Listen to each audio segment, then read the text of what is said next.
vamos a continuar con nuestra exposición de esta carta de Juan. Comenzamos una serie de 3 predicaciones acerca de las evidencias de una conversión genuina, especialmente en el tiempo que estamos viviendo, donde millones y millones de personas profesan fe en Cristo y profesan haber tenido una experiencia de salvación.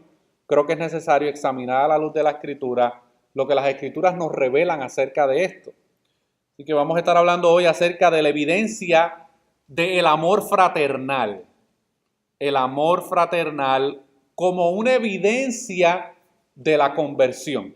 La semana pasada hablamos acerca de la obediencia como un fruto de la verdadera salvación. Hoy vamos a estar hablando acerca del amor fraternal como una evidencia de la salvación. Yo les voy a pedir que concentre sus pensamientos y sus ideas, porque vamos a estar, hermano, hablando de muchas cosas importantes en esta tarde, y a veces nuestro peor enemigo es nuestra mente. Nuestra mente a veces es como un correcamino. ¿Sabes lo que es un correcamino? Que corre así por todos lados, no se mantiene en un lugar. Les voy a pedir, hermano, que mantenga su mente concentrada. Dice así la palabra del Señor en Primera de Juan, capítulo 2, versículos 7 al 11. Hermanos, no os escribo mandamiento nuevo, sino el mandamiento antiguo que habéis tenido desde el principio. Este mandamiento antiguo es la palabra que habéis oído desde el principio. Sin embargo, os escribo un mandamiento nuevo, que es verdadero en él y en vosotros, porque las tinieblas van pasando y la luz verdadera ya alumbra. El que ama a su hermano permanece en la luz, y en él no hay tropiezo. Pero el que aborrece a su hermano está en tinieblas y anda en tinieblas y no sabe a dónde va, porque las tinieblas le han cegado los ojos. Oremos, mis hermanos. Señor, venimos delante de tu presencia en estos momentos para exponer tu palabra. Necesitamos, Señor, que tú estés con nosotros en este acto de la exposición de tu palabra, Señor. Esto es parte de nuestro servicio de adoración a ti. Es por medio de la exposición de tu palabra que tu pueblo es edificado y que los no creyentes son salvados, Señor. Ayúdame, necesito de tu gracia para poder comunicar tu palabra a tu pueblo que tiene necesidad de ti, Señor. Tu palabra dice, mis ovejas oyen mi voz y me siguen. Y en esta tarde yo te pido, Señor, que tú utilices mis cuerdas vocales para poder hablar a tu pueblo, Señor. Todo esto te lo pedimos en el nombre de Jesús. Amén y amén. En una ocasión, hermanos, un poeta cristiano dijo lo siguiente: morar en el cielo con los santos admirados, oh, eso sí que será una gloria. Pero morar aquí con los santos conocidos, ya eso es otra historia, mis hermanos. ¿Cuánta verdad hay en esta expresión de este poeta, hermanos? Y es la realidad que el apóstol Juan va a presentar en estos próximos versículos de esta carta y de este capítulo de Primera de Juan. La semana pasada nosotros estuvimos viendo cómo Juan muestra cuál es una de las 3 evidencias bíblicas de una genuina conversión. Y vimos que la obediencia es uno de los frutos espirituales visibles de aquella persona que profesa fe en Cristo. Donde no hay obediencia, hermano, a la palabra de Dios, sencillamente no hay salvación, hermanos. Es bien claro. Hablamos de que aquellos que profesaban, decían, pero no hacían. Aquellos que decían que estaban en luz, pero vivían en tinieblas. Y Juan quiere asegurarse de que estos creyentes entendieran de que el cristianismo no hay áreas grises. O es blanco o es negro, hermano. Y en esta carta Juan utiliza una serie de contrastes opuestos para mostrar la abismal diferencia que hay entre un creyente verdadero y un falso creyente. Porque creo que hemos hablado hasta el cansancio de que en una comunidad de fe, no importa su número, puede ser pequeño, puede ser grande, hay creyentes verdaderos y hay creyentes falsos, hermanos. Todo el Nuevo Testamento presenta esta realidad. Y nosotros vemos unos contrastes, por ejemplo, Juan habla acerca de la luz y las tinieblas. Habla acerca del amor y el aborrecer. Habla acerca de la obediencia y lo contrario a la obediencia es la desobediencia. Así que hay un contraste en esta carta completa entre una cosa y la otra. Y en estos versículos 7 al 11 que vamos a exponer hoy, vamos a ver cómo el amor fraternal forma parte de la esencia de una persona que realmente ha experimentado una verdadera conversión en su vida. Una conversión genuina, hermanos. Y Juan tiene muy presente, al dirigirse a esta comunidad, en este capítulo de Primera de Juan, lo que las escrituras del Antiguo Testamento decían acerca del amor fraternal, pero también él tenía bien presente lo que Cristo había enseñado acerca del amor fraternal. Porque a lo mejor para muchos en aquel entonces y para muchos hoy en día, este asunto del amor fraternal es algo nuevo del cristianismo o es algo nuevo del Nuevo Testamento. Vamos a ver a la luz de las Escrituras, hermano, que el principio del amor fraternal ha estado desde el principio. En Juan capítulo 13, versículo 34, Cristo le da unas palabras a sus discípulos y confirma esta realidad del amor fraternal en el Evangelio según San Juan, capítulo 13, versículo 34. Está escrito hablándole a sus discípulos, hermanos. Y dice ahí en Juan 13, 34, un mandamiento nuevo os doy, que os améis unos a otros. Y alguien dirá, pero es que esto no es un mandamiento nuevo. Aquí está la clave, hermanos. Un mandamiento nuevo os doy, que os améis unos a otros, como yo os he amado, que también os améis unos a otros, hermanos. Y es que hay una gran diferencia entre el amor que se puede expresar unos para con otros y el amor que Dios ha mostrado para con nosotros. Y Juan está haciendo, hermano, una diferencia entre el verdadero amor manifestado de Dios a nosotros y la manera en que nosotros nos amamos, porque creo que para muestra con un botón basta, nuestro amor aquí en la tierra entre nosotros los pecadores no es incondicional como el de Dios, hermano.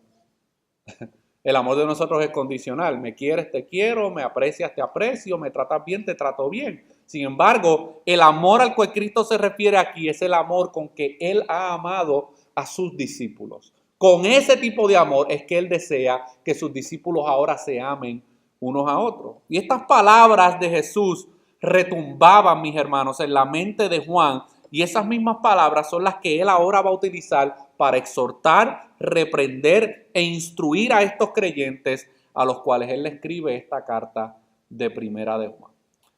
Yo creo que volvamos a repasar un momentito el contexto de esta carta para poder entender el por qué Juan le dice estas cosas a estos creyentes. Y en el contexto de lo que está pasando aquí, los falsos maestros y muchos falsos creyentes, ellos habían abrazado la creencia gnóstica de una supuesta superioridad que ellos ahora habían alcanzado y ellos tenían ahora un conocimiento más elevado acerca de Dios y de ellos mismos, obviamente. Y esto había provocado que estos falsos maestros y falsos creyentes desarrollaran una actitud de rechazo y de discriminación contra los otros creyentes que no habían recibido supuestamente ese conocimiento o esa revelación especial acerca del mundo espiritual. Así que dentro de esta comunidad de fe había, hermano, discrimen y rechazos unos para con otros. Y es ante esta realidad que Juan tiene que escribir y dejar, hermanos, el cuadro claro y transparente de que en Cristo este tipo de comportamiento y de actitud no puede existir, hermano. Hay una gran diferencia entre la actitud de los falsos creyentes y la actitud de los creyentes verdaderos. Y esto no ha cambiado mucho, hermanos. Este aspecto del discrimen o del rechazo está muy vigente en nuestra sociedad, pero también está muy vigente en muchas de nuestras comunidades de fe. Tan reciente como el día de ayer, aquellos que pudieron ver las noticias, vieron como habían dos grupos, un grupo de blancos americanos que no quieren nada que ver con las minorías y ellos estaban marchando creo que era en el área de Virginia, estaban marchando y tenían una protesta, y luego en otro sitio había otra protesta por un grupo minoritario de afroamericanos, hispanos, inclusive habían blancos americanos, donde estaban también protestando contra este grupo que estaba marchando e incitando al racismo y a la violencia. Y no sé si usted ha visto las noticias que un personaje de este grupo de blancos americanos con un vehículo atropelló a 19 personas, y de esas 19 personas, hermanos, mató a uno. Los demás están heridos en el hospital. Así que no ha cambiado mucho la realidad.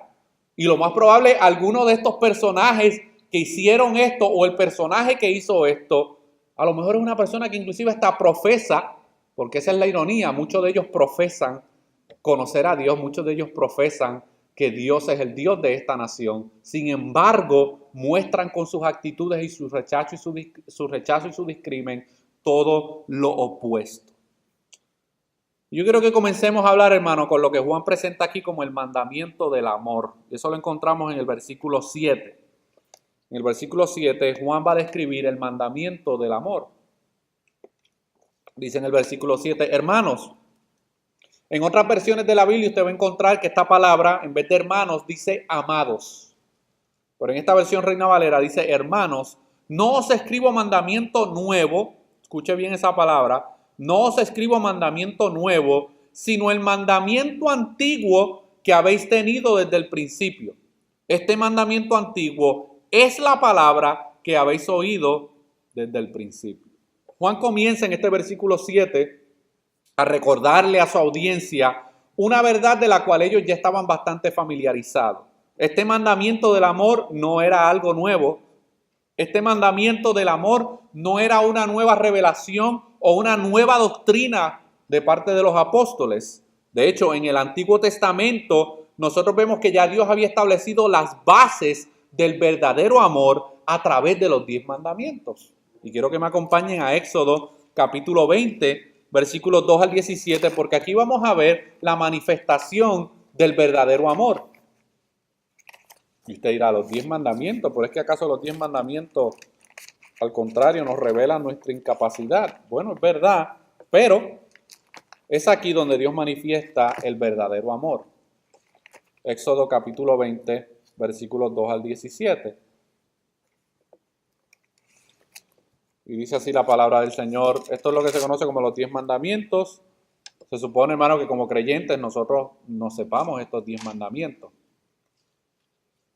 Y dice así, desde el versículo 1, dice, y habló Dios estas palabras diciendo, yo soy Jehová tu Dios que te saqué de la tierra de Egipto, de casa de servidumbre. No tendrás dioses ajenos delante de mí, no te harás imagen de ninguna semejanza de lo que está arriba en el cielo, ni abajo en la tierra, ni en las aguas debajo de la tierra, no te inclinarás a ellas, ni las honrarás, porque yo soy Jehová. Porque yo soy Jehová, tu Dios, fuerte, celoso, que visito la maldad de los padres sobre los hijos hasta la tercera y cuarta generación de los que me aborrecen. Y hago misericordia a millares y a los que me aman y guardan mis mandamientos. No tomarás el nombre de Jehová, tu Dios, en vano, porque no dará por inocente Jehová al que tomare su nombre en vano. Acuérdate del día de reposo para santificarlos. 6 días trabajarás y harás toda tu obra, mas el séptimo día es día de reposo para Jehová tu Dios. No hagas en él obra alguna, tú, ni tu hijo, ni tu hija, ni tu siervo, ni tu criada, ni tu bestia, ni tu extranjero que está dentro de tus puertas. Porque en 6 días hizo Jehová los cielos y la tierra, el mar y todas las cosas que en ellos hay, y reposó en el séptimo día. Por tanto Jehová bendijo el día de reposo y lo santificó.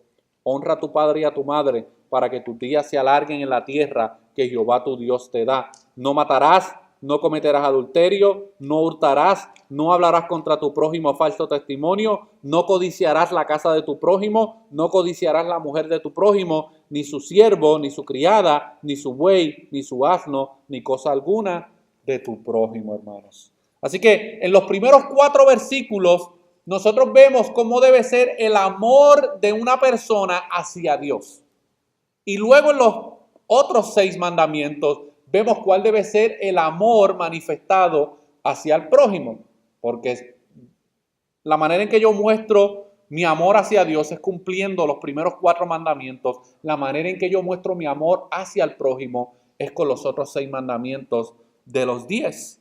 En Deuteronomio 6:5, Dios habla de la intensidad con la que el amor debe ser manifestada hacia Él. Deuteronomio 6:5.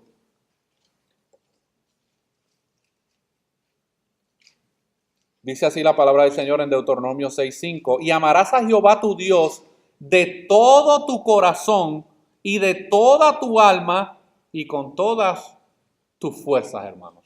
Así que hay una intensidad en la manifestación del amor. No es cualquier amor, hermano. No es un amor indiferente o un amor que realmente no le preocupa. Es un amor realmente que tiene una intensidad de manifestación tanto hacia Dios como hacia el prójimo. En Levíticos 19:18, Dios le hace una advertencia a su pueblo acerca de su actitud hacia los demás.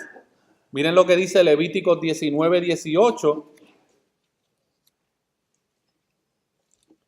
Dice, no te vengarás ni guardarás rencor a los hijos de tu pueblo, sino amarás a tu prójimo como a ti mismo, dice Jehová, hermanos.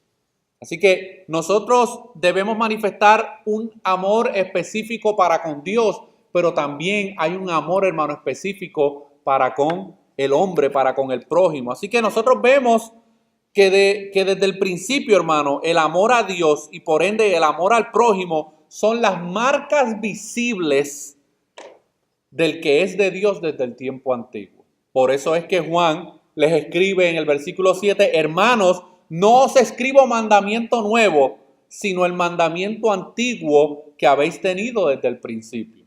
Ellos no podían justificarse y decir, no, es que esto es una enseñanza nueva que no hemos aprendido todavía. No, ellos tenían previo conocimiento, se les había enseñado que el amor, hermanos, es una manifestación y es un fruto externo de aquellos que realmente sirven a Dios. Y en la última cena que Jesús tuvo con sus discípulos, nosotros vemos que la evidencia externa de ser verdaderos discípulos del Señor es el amor. No es cuánto ellos salieran a predicar, no es cuántos demonios ellos echaran fuera, no es cuántas sanidades ellos hicieran. En Juan 13:35, Jesús confirma cuál es la característica verdadera de aquellos que verdaderamente son sus discípulos. Miren lo que dice Juan 13:35. En esto conocerán que todos sois mis discípulos si tuviereis amor los unos con los otros. Esa es la marca, mis hermanos. Esa es la evidencia. Es el amor los unos por los otros, lo que es la evidencia externa y visible de que somos discípulos del Señor. William Hendricks, quien comenta acerca de este versículo 7 y dice, los lectores a los cuales Juan se dirige conocen este mandamiento desde el tiempo en que ellos oyeron por primera vez la predicación y la enseñanza de la palabra de Dios, tanto en el Antiguo Testamento y por medio de la predicación de los apóstoles en las reuniones de las iglesias locales. Así que estos falsos maestros y estos falsos creyentes y los creyentes verdaderos a los cuales Juan se dirige no tenían excusa. Ellos no podían correr a algún lugar para esconder esta verdad que les había sido proclamada. Ellos estaban al tanto, hermanos. Esto es una verdad bíblica que ha sido expresada en toda la revelación de Dios. En otras palabras, estos creyentes a los cuales Juan se dirige no tienen excusa para justificar su falta de amor hacia los demás. Y es que, hermano, el amor es una manifestación de la obediencia hacia Dios. Escúchelo bien. El amor es una manifestación de la obediencia hacia Dios. ¿Se acuerdan que la semana pasada habíamos hablado de que la obediencia es un fruto de una genuina conversión? Bueno, acompañado de esa obediencia, el fruto de esa obediencia es el amor que nosotros nos manifestamos unos para con otros. Ese es el mandamiento al cual Juan quiere que los creyentes obedezcan, porque estos falsos maestros y estos falsos creyentes estaban promoviendo la desunidad, el discrimen y el rechazo entre ellos mismos. Les he contado, creo que en otras ocasiones, que en una ocasión me contrataron para hacer un evento de sonido en una iglesia, no voy a decir pueblo ni nada, porque no quiero que nadie se vaya a aludir, pero me invitaron a una iglesia a hacer sonido y el pastor de esta congregación muy arrogantemente dijo: yo estoy extremadamente contento de que esta es la iglesia de los guatemaltecos y que aquí solo queremos guatemaltecos. Yo estoy ahí atrás, hermano, haciendo sonido y yo escucho esta afirmación y digo: Dios mío. Pero déjeme decirle que esto pasa en todo tipo de comunidades, hermano. Esto no es solamente de una raza específica. Hay comunidades de fe, hermano, donde cierto grupo es el mayoritario y ellos se encargan de empujar a todos los demás hacia afuera. Imponen su cultura, sus creencias, sus personalidades. Y la gente, hermanos, que a lo mejor son un poco más callados, un poco más tímidos, terminan yéndose, hermano, porque no le dan espacio en esas iglesias locales. Y esta era más o menos la misma problemática que Juan está enfrentando en este lugar. Los falsos maestros se habían ensoberbecido y enorgullecido y habían contaminado un sinnúmero de creyentes y ahora estaban discriminando contra otros creyentes. Porque a lo mejor no tenían el mismo nivel de educación, a lo mejor no tenían el mismo recurso económico, a lo mejor venían de otro tipo de cultura y había una especie, hermano, de rechazo y de discrimen. Y es por eso que Juan le dice: no te equivoques, falso maestro y falso creyente. Si tú no estás manifestando amor para con toda la comunidad de fe, tú estás en oscuridad, estás en tinieblas. Y lo irónico de esta congregación es que el nombre de la congregación es Iglesia a la Luz del Evangelio. Y sin embargo, promueven el discrimen, el rechazo, hermanos, hacia otras personas que no pertenecen a su misma nacionalidad. Y Juan continúa diciendo, hermano, en el versículo 8, que es lo que podemos identificar como Cristo es la manifestación suprema de este amor. Porque nosotros, hermanos, tenemos una naturaleza pecaminosa. Por ende, nuestra naturaleza pecaminosa siempre, en muchas ocasiones, nos va a llevar a comportarnos a veces con este tipo de actitudes. Pero Cristo es la manifestación suprema del amor y eso lo podemos encontrar en el versículo 8. Dice Juan ahí en el versículo 8: sin embargo, os escribo un mandamiento nuevo que es verdadero en él y en vosotros, porque las tinieblas van pasando y la luz verdadera ya alumbra.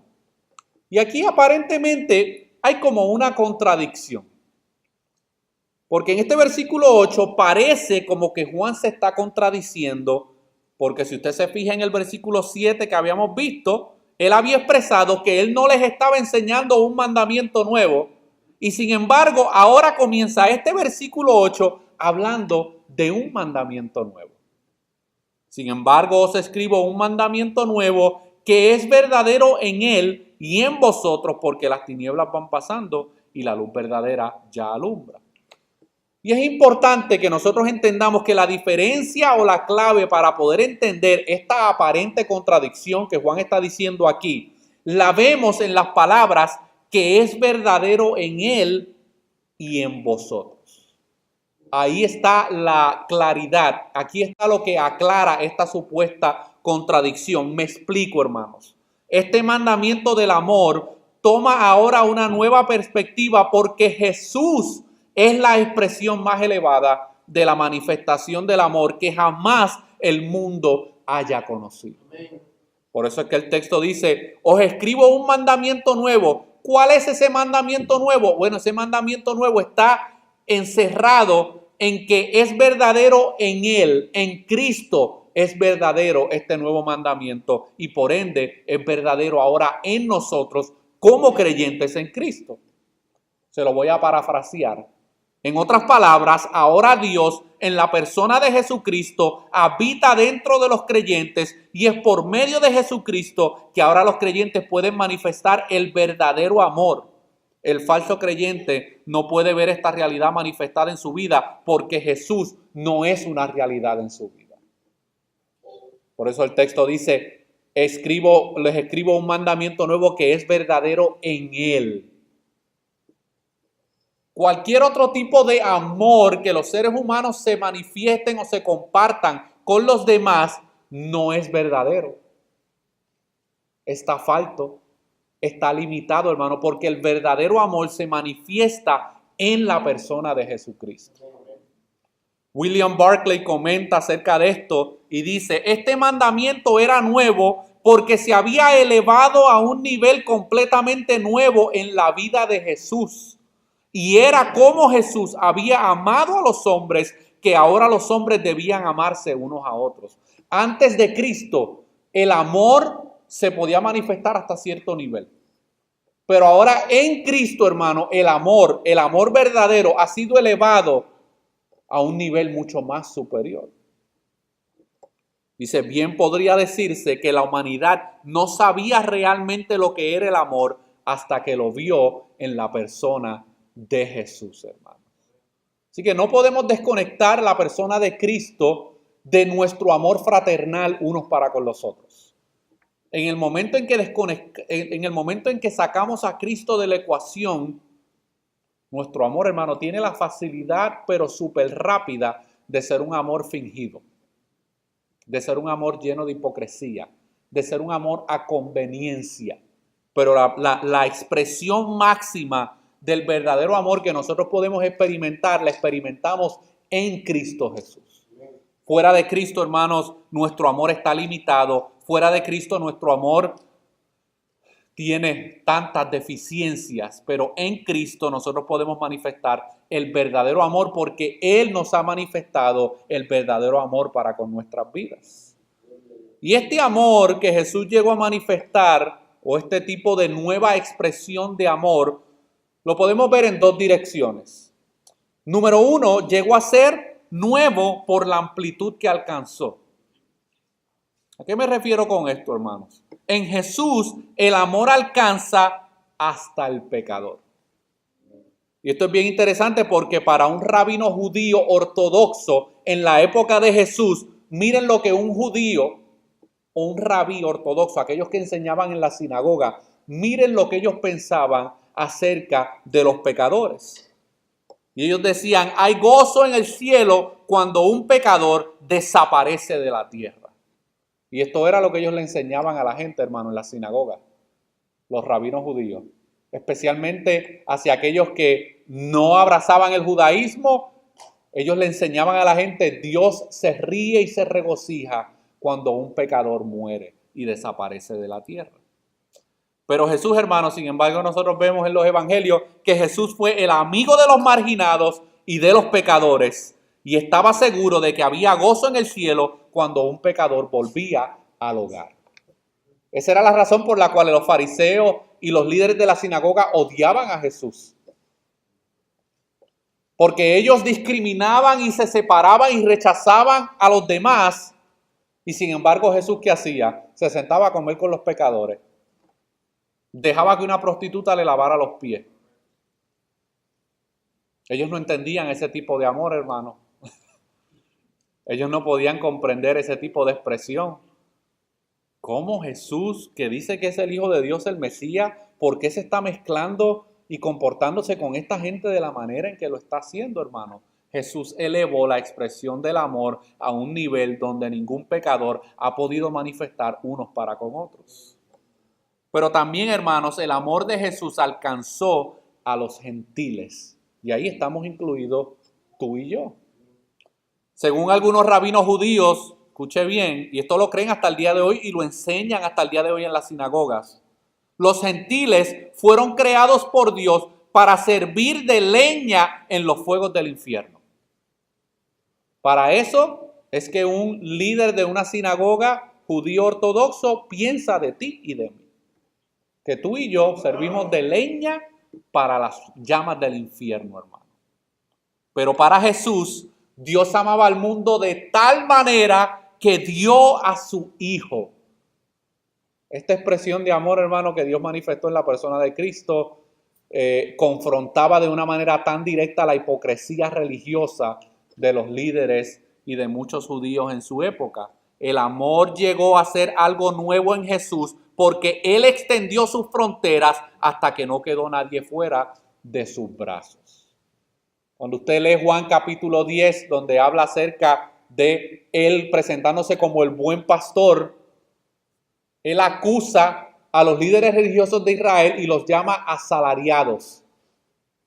El asalariado no está preocupado por las ovejas. Y Cristo dice, yo soy el buen pastor, yo mi vida doy por las ovejas. Y luego dice, pero también tengo otras ovejas que son de otro redil, a las cuales también tengo que traer. Y las voy a traer a mí y van a ser salvas y van a escuchar mi voz.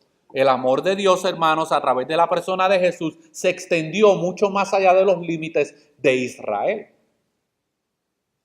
Por eso es que Cristo es la manifestación suprema del amor. Así que podemos resumir que el mandamiento del amor era antiguo en el sentido de que se conocía desde hace mucho tiempo, pero era nuevo porque en Jesucristo ese amor alcanzó un nivel que no había sido alcanzado nunca antes. Y ese amor era conforme a ese nivel que Jesús ahora nos dice y le decía a los discípulos que debían amarse unos a otros. Y los discípulos, hermanos, lucharon con este concepto. Ellos tenían problemas internos. Uno quería ser más famoso que el otro.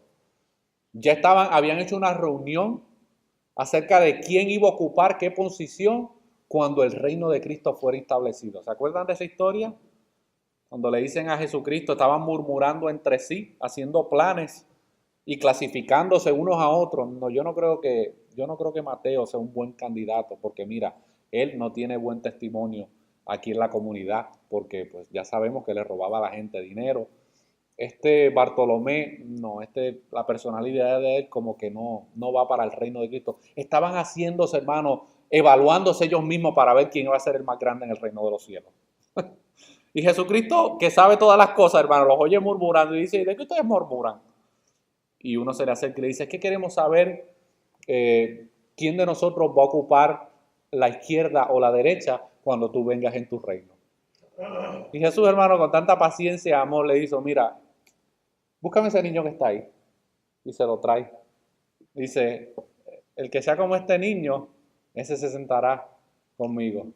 El que sea como este niño, ese será grande en el reino de los cielos, hermano. Imagínense la cara de sus 12 discípulos cuando Cristo les dice esto. Ellos peleándose por quién iba a ser grande. Ay, hermanos. Este tipo de manifestación del verdadero amor es lo que permite que las tinieblas se vayan disipando en nuestra sociedad y la luz del evangelio resplandezca, hermano. Por eso dice el versículo, os escribo un mandamiento nuevo que es verdadero en él y en vosotros, porque las tinieblas van pasando y la luz verdadera ya alumbra, hermano. Los efectos del evangelio en la vida de una persona, lo que se supone que cause es que las tinieblas vayan pasando y que ahora la luz del evangelio sea lo que resplandezca. Y esos efectos se ven reflejados en la sociedad, se ven reflejados en la familia, se ven reflejados en las comunidades. En una encuesta que se hizo acerca del impacto del mensaje del evangelio en el siglo XXI, observe lo siguiente. Miren lo que este grupo que hizo una encuesta del evangelio y de la influencia del evangelio en el siglo XXI, mira lo que concluyeron. Dice, algunos países están experimentando hoy en día un crecimiento espectacular de la iglesia cristiana como nunca antes. La gente se está bautizando de miles a miles. Nuevas iglesias se forman en todas partes y la llama del evangelio, difundida como en el primer siglo, salta de persona a persona y de lugar a lugar. Los líderes eclesiásticos hacen cálculos y aventuran proyecciones acerca del futuro. Porque las comunidades de fe, hermano, están creciendo y en cuestión de 5 años tienen que hacer algo para poder ubicar a todas estas personas.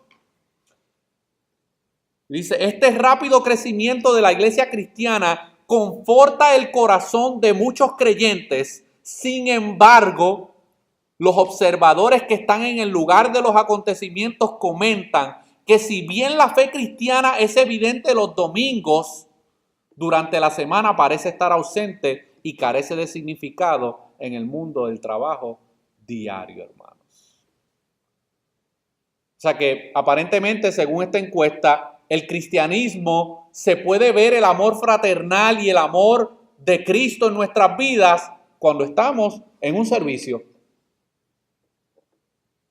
Y pensamos que el verdadero amor es simplemente saludar al hermano. Hola, Dios te bendiga, darle un abrazo, un beso. Y hasta ahí llega nuestra expresión de amor. Y esta gente, hermano, inconversa, hace esta encuesta, se da cuenta de la realidad de las iglesias creciendo y de mucha gente abrazando el cristianismo, pero parece que el cristianismo le funciona solamente el domingo. Y el resto de la semana no hay cristianismo en sus vidas. Viven igual que como vive la gente del mundo, hermanos. Piensan igual, toman las mismas decisiones. No hay expresión del amor de Dios en sus vidas. Aquí sonríen con todo el mundo, pero allá parecen pasitas amargadas allá afuera. Y esto, hermano, nos lleva a los versículos 9 al 11, donde Juan confronta la hipocresía religiosa. Dice en el versículo 9, el que dice que está en la luz y aborrece a su hermano, está todavía en tinieblas. El que ama a su hermano permanece en la luz y en él no hay tropiezo. Pero el que aborrece a su hermano está en tinieblas y anda en tinieblas y no sabe a dónde va porque las tinieblas le han cegado los ojos, hermanos. Para Juan, hermanos, no hay puntos medios. O es blanco o es negro. No hay espacio para áreas grises. No existe neutralidad en las relaciones personales. Yo no puedo manifestar amor solamente en mi comunidad de fe y luego tener de enemigo a todos los que están a mi alrededor. Y yo sé que hay personas que van a ser enemigos de uno porque a lo mejor pues están en desacuerdo con lo que uno cree, están en desacuerdo porque uno afirma fe en Cristo y porque uno quiere vivir para Dios. Hay personas que te los vas a buscar de enemigos simplemente por profesar fe en Cristo. Pero yo no estoy hablando de esos casos. Yo estoy hablando, hermano, de cuando nuestra actitud es una actitud donde tenemos enemigos en cada esquina. Y Juan le dice a esta comunidad de fe, aquí no hay áreas neutras. O tú manifiestas amor hacia tu hermano o tú manifiestas aborrecimiento hacia tu hermano. Y alguien dirá, pero es que yo amo a mis hermanos en la fe. El detalle, hermano, es que esta palabra hermano en el griego no se limita solamente a los hermanos de la iglesia. Incluye también a tus enemigos y a mis enemigos. ¿Se acuerdan en los evangelios cuando Cristo le dijo, ama a tus enemigos de la misma manera en que amas a tu prójimo? Lo querían matar, hermano, por decir esa afirmación. ¿Cómo yo voy a amar a este romano que me hace la vida imposible? ¿Cómo yo voy a amar a este emperador que lo que hace es conspirar contra nosotros? Y Jesús le dijo, no solamente vas a amar no solamente vas a amar a tus enemigos, sino que vas a orar por ellos. Un mensaje totalmente revolucionario, hermano. Por eso en la carta de Timoteo, disculpen, Pablo le dice a Timoteo, ora por los que están en el poder y en el gobierno. Y Pablo le dice eso a ellos cuando ellos están experimentando persecución, hermano. No es que estaban libres en la comunidad, estaban experimentando persecución. Y Pablo le dice a Timoteo, ora por los que están en el gobierno. Ora por aquellos que Dios ha puesto sobre autoridad sobre ti. Aquí Juan está confrontando directamente la hipocresía religiosa de los falsos maestros y los falsos creyentes. Y es una advertencia, y aquí hay una afirmación contundente. Si dices que estás en la luz, lo cual significa que tienes una comunión y relación con Dios, pero no manifiestas amor hacia los demás, incluyendo a tus enemigos, eres un hipócrita, un mentiroso y todavía estás en tinieblas. Eso es lo que Juan está diciendo, hermano, en estos versículos 9 al 11. Y no me mire con los ojos así de búho porque yo no escribí esto, hermano. Esto lo escribió el Señor bajo la inspiración del Espíritu Santo a través de la mano y de la boca de Juan. Pero esto es lo que está queriendo decir. Si dices que estás en la luz, lo cual significa que tienes una comunión y relación con Dios, ¿qué eran lo que afirmaban los falsos creyentes? ¿Qué afirmaban ellos? Que estaban en la luz, ¿verdad? Que tenían comunión con Dios, que amaban a Dios, que obedecían a Dios. Sin embargo, no cumplían este mandamiento de amar a sus hermanos y amar al prójimo. En palabras sencillas, esto es lo que Juan está queriendo decir. No te sigas engañando a ti mismo, estás perdido, Tu profesión de fe es falsa, por eso vives en tiniebla, tu vida espiritual no tiene ningún rumbo porque eres ciego. Por eso el versículo 10 dice, el que ama a su hermano permanece en la luz y en él no hay tropiezo, pero el que aborrece a su hermano está en tinieblas y anda en tinieblas y no sabe a dónde va. Una persona que profesa ser creyente, hermanos, almacena odio y rencor en su corazón, no sabe para dónde va en su vida espiritual. Está tratando, está haciendo un esfuerzo, pero por el rencor y el odio que hay en su corazón, su vida espiritual va sin rumbo.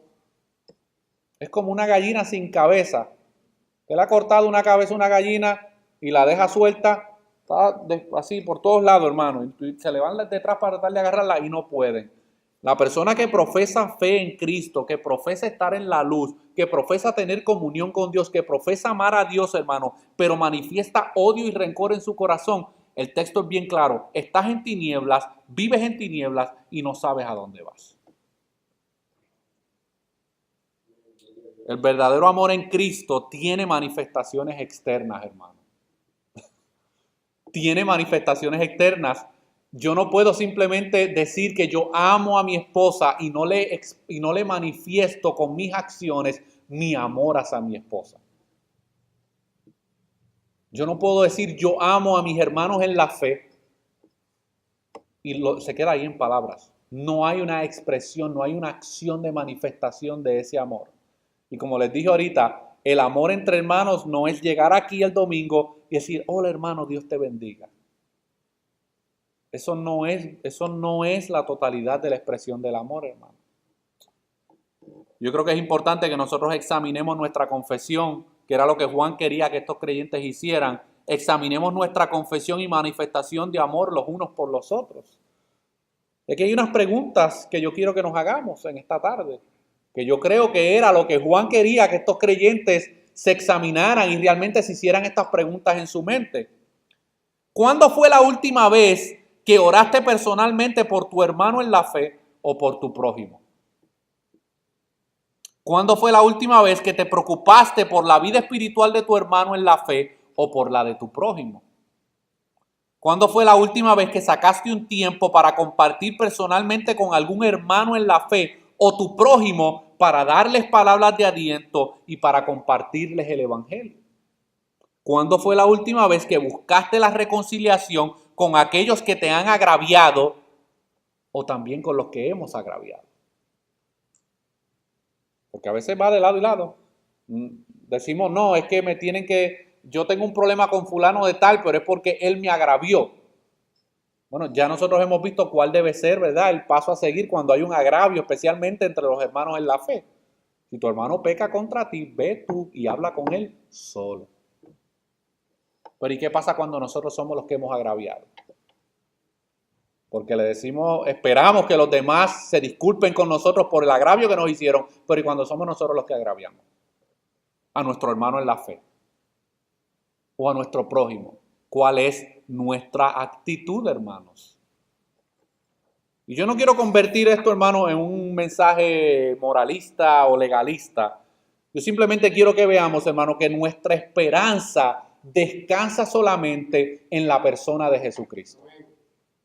Fuera de ahí, podemos aparentar que tenemos reconciliación con las personas que tenemos a nuestro alrededor, pero internamente seguimos con la misma problemática.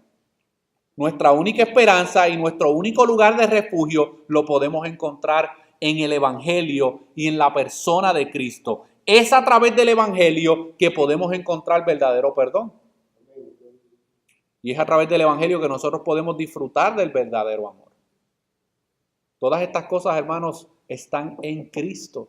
Por eso dijimos la semana pasada que una persona o está en Cristo o no está en Cristo. No hay términos medios. Y en Cristo nosotros tenemos el poder por medio de Él, hermano, para poder amarnos unos a otros de la manera en que Él nos amó a nosotros. Hagámonos un examen. Miren la misericordia y el amor que Dios ha manifestado para con tu vida y para con mi vida, sabiendo lo que pensamos e hicimos el día de ayer. Sabiendo nuestro pasado, sabiendo todos nuestros pecados y nuestras transgresiones, hermanos, Dios muestra un tipo de amor que nosotros fuera de Cristo no podemos compartir unos con otros.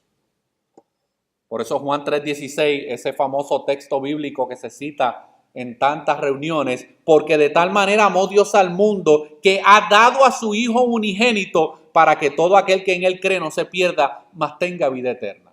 Y esto está en el versículo 16. Y sin embargo, cuando usted lee los versículos 1 al 15, vemos el amor de Cristo manifestado para con un hombre que pensaba que era salvo como Nicodemo. Y vemos como Cristo, hermano, le presenta la verdadera condición espiritual que él tiene y le ofrece también el camino para que él pueda salir de esa situación. Pero luego, unos versículos más adelante, llegamos al capítulo 4 y llegamos a la historia de Jesús con la mujer samaritana. Un maestro de la ley que se creía salvo y estaba perdido, y una samaritana que estaba perdida y se creía salva. Y sin embargo, Cristo manifestó amor para con el líder maestro de la ley y también mostró amor para con una samaritana, hermano. Y si usted sabe el relato de esta historia, cuando los discípulos llegaron a donde estaba Jesús hablando con la samaritana, ¿qué fue lo primero que le reclamaron? ¿Y por qué está hablando con esta mujer? Número uno, porque era samaritana. Y los samaritanos y los judíos se odiaban entre sí. Número dos, porque era mujer. Y en tiempos bíblicos, especialmente en la tierra de Israel, la mujer era considerada como un objeto de segunda y de tercera categoría, hermano. Y ahora Jesús está elevando, hermanos, la verdadera realidad del verdadero amor al extenderle el evangelio a esta mujer samaritana. Es en ese contexto que nosotros podemos entender Juan 3:16. Juan 3:16 no está hablando de una salvación universal o de la capacidad que tienen todos los seres humanos pecadores para poder responder al mensaje del evangelio de una manera espontánea o de su propia iniciativa, hermano. Juan 3:16 está hablando de la magnitud y del nivel del amor de Dios para con los pecadores.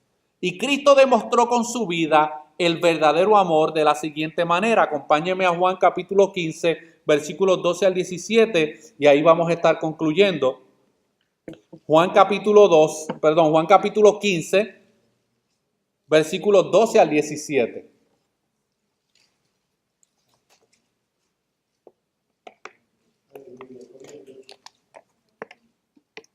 Juan capítulo 15, versículos 12 al 17. Y aquí vamos a ver nuevamente Cristo, no solamente hablando de este amor, sino demostrando cómo este amor fue manifestado en la vida de los creyentes. ¿Lo tenemos? Juan capítulo 15, versículos 12 al 17. Dice, este es mi mandamiento. Recuérdense que Cristo es Dios encarnado, así que este es Dios hablando. Este es mi mandamiento, que os améis unos a otros, pero ¿cómo? Como yo os he amado. Nadie tiene mayor amor que este, que uno ponga su vida por sus amigos. Vosotros sois mis amigos si hacéis lo que yo mando. Volvemos al tema de la semana pasada. La obediencia, hermanos, es parte principal del fruto de una genuina conversión. A mí como pastor, hermano, me ha tocado en varias ocasiones decirle a personas que profesan algún tipo de fe en Cristo y que profesan ser cristianos y que profesan estar en la luz, me ha tocado confrontarlos de una manera amorosa y respetuosa y decirle, tú estás en tinieblas y te estás engañando a ti mismo. Y obviamente, pues eso no me trae mucha popularidad. ¿Por qué? Porque van a una sucursal de las que está por aquí y allí lo dejan vivir sin ningún tipo de frutos ni evidencias bíblicas, pero lo dejan seguir profesando su fe en Cristo. Cristo establece bien claro, hermano, vosotros sois mis amigos si hacéis lo que yo os mando. Ya no os llamaré siervos, porque el siervo no sabe lo que hace su Señor, pero os he llamado amigos, porque todas las cosas que oí de mi Padre os las he dado a conocer. Y aquí está la parte clave, hermano, de este pasaje. No me elegisteis vosotros a mí, sino que yo os elegí a vosotros y os he puesto para que vayáis y llevéis fruto y vuestro fruto permanezca, para que todo lo que pidiereis al Padre en mi nombre, Él os lo dé. Esto os mando, que os améis unos a otros, hermanos. Una de las maneras visibles como el mundo puede realmente ver la transformación que Dios ha hecho en nuestras vidas por medio del Evangelio es a través de la manera en que nosotros manifestamos nuestro amor unos para con otros. Porque el mundo ama, pero el mundo ama a su manera. El mundo tiene su propio significado de lo que es el amor. El mundo tiene su propia opinión acerca de lo que es el amor. Pero cuando aquellos que hemos sido redimidos por Cristo manifestamos en Cristo el verdadero amor, el mundo no puede comprender esto, hermanos. El mundo no puede comprender cómo es que una iglesia dice amarse unos a otros y ellos se exhortan, se corrigen, se reprenden, se disciplinan unos a otros y siguen ahí juntos, caminando juntos en la fe. El mundo no puede entender eso. El mundo no puede entender cómo alguien vivió una vida de adulterio, de fornicación, de robo, de mentiras, de engaños, y ahora por medio de Cristo esa persona es transformada por medio del Evangelio y ahora pertenece a una comunidad donde se aman unos a otros. El mundo no puede entender esto, hermano. Esto solamente lo pueden entender y lo pueden experimentar aquellos que están en Cristo. Y Juan, hermanos, es muy duro con esta realidad a estos falsos creyentes y estos falsos maestros en esta carta. Pero como leímos ahorita en la oración congregacional, Juan no los deja en un estado de desesperanza, hermanos. Porque ellos se tienen que evaluar a la luz de lo que Juan está diciendo aquí. Y muchos de ellos, lo más probable, llegaron a la conclusión de que yo tengo odio, rencor en mi corazón. Yo estoy andando en tinieblas. ¿Qué hago? Bueno, Juan dice, hermanos, si alguno ha pecado, abogado tenemos para con Cristo, porque Él es fiel y justo para perdonar nuestros pecados, hermanos. La diferencia entre el falso creyente y el verdadero creyente es que el falso creyente corre fuera del Evangelio, el verdadero creyente corre hacia el Evangelio. Oremos, hermanos. Señor, te damos gracias por tu palabra, Señor. Yo te doy gracias por darme las fuerzas anímicas, te doy gracias por darme las fuerzas, Señor, espirituales para poder comunicar tu palabra, Señor, a tu pueblo. Te pedimos, Señor, que tú nos ayudes a entender, que podamos ver la manifestación de tu amor de una manera como nunca la hemos visto antes. Y que al entender y poder ver y poder contemplar la magnitud de ese amor, podamos amarnos unos a otros de la misma manera, independientemente de nuestras diferencias, independientemente de nuestras faltas, independientemente de muchas veces nuestras actitudes que tenemos contrarias unos para con los otros, Señor. Que examinemos nuestra profesión de fe a la luz de tu palabra. Y si encontramos que estamos en tinieblas, que podamos llegar y venir a la luz que solamente habita en ti por medio de Cristo y a través del Evangelio, Señor. Que podamos refugiarnos en la luz del Evangelio. Y reconozcamos, Señor, que si hemos mostrado una religiosidad hipócrita, si hemos manifestado un amor fingido, en esta tarde nos arrepentimos de ese pecado y te pedimos, Señor, que tú nos perdones. Queremos ser una comunidad de fe donde podamos ser un ejemplo como Cristo dijo. En esto conocerá el mundo que sois mis discípulos si os amáis unos a otros. Ayúdanos, Señor. Necesitamos grandemente de ti para poder, Señor, entender estas verdades y que estas realidades se conviertan en una realidad en nuestras vidas. Todo esto te lo pedimos en el nombre de Jesús. Amén y amén.